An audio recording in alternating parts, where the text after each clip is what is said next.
question is, how well does Evoto do with changing someone's head position? And can you change someone's head position? And I think that the answer is yes. Yes. So here's where we started. Here's where we ended up. And I'm going to go through each of the steps that got her chin to come down. This was just about the only image where the little girl was looking, and she liked this connection, but her chin was up pretty high, and we wanted to give her a little bit more flattering shape. So when you look up like this, it makes it so it looks like you have no jawline, and it makes your neck look wider than it is. And it also gives you a gummier smile than you maybe have normally because you're kind of looking up into their gum line. So here we've brought that smile line down, we've thinned the neck a bit, and then tilted the head. So I'm going to reset all, and we're going to do it all together. So there's reset everything.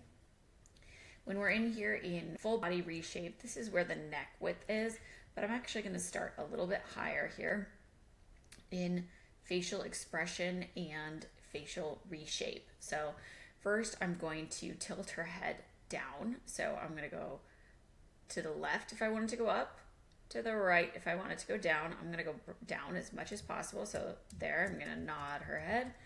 And then I'm going to tilt her head just a little bit towards Dad, just to make it look like that chin coming up just slightly is a little bit of an intentional choice. I'm just going to bring this back to 0. There's before, there's after. Now let's come down here to her mouth. Before I get to any of this, I'm actually going to come here to gummy smile. This little toggle allows you to move the left and the right separately. So first I'm going to do them together, and I'm going to bring them down until they're covering her gums. And then the left side is just a little bit higher than the right, so I'm going to link them and then move the left side down just a little bit further. And when you do that, it kind of flattens the lips out a little bit. So I'm going to come to M-shaped lips and just plump them up a little bit. Let's zoom in here so we can see.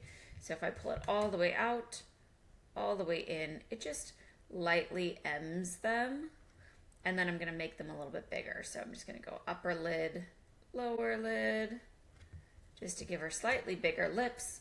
And then I'm going to actually make the size of her mouth a little bit smaller because I've kind of changed the proportions here, and I wanted to stay as close to how her mouth really is as possible. So when you make them bigger to compensate for moving that line down, you also need to make the mouth a little bit smaller.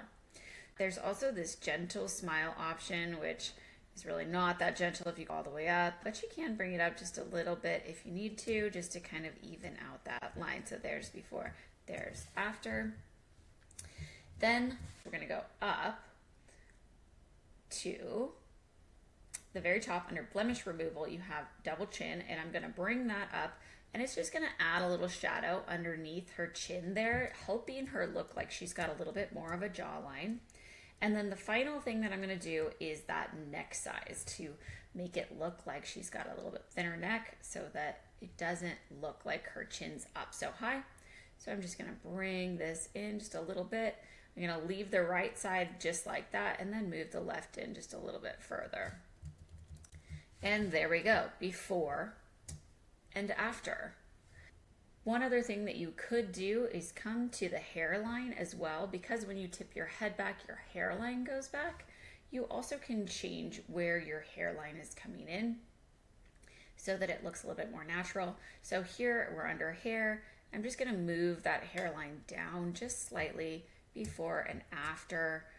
If you don't like that, you don't have to. If you made it bigger, obviously she'd look like she's got a little bit of a balding, and so we can also come down and then move the hair volume up. So her forehead comes down, her volume goes up. You can move the side volumes separately, together, maybe something like that, right before and after. And if that's too much, you can always bring it back down to 0 before and after. I think that looks a little bit more natural. And I'm just going to zoom in here so you can see that really it did a very good job. It didn't really distort her face. We don't have any massive pixelation issues. There's nothing weird happening with Dad. If anything, like, it kind of helped the way that his head is shaped, so it doesn't feel like it's pulled back. And overall, I think it's a very successful edit on getting that chin down just a little bit lower and giving her a little bit more flattering neck and jawline.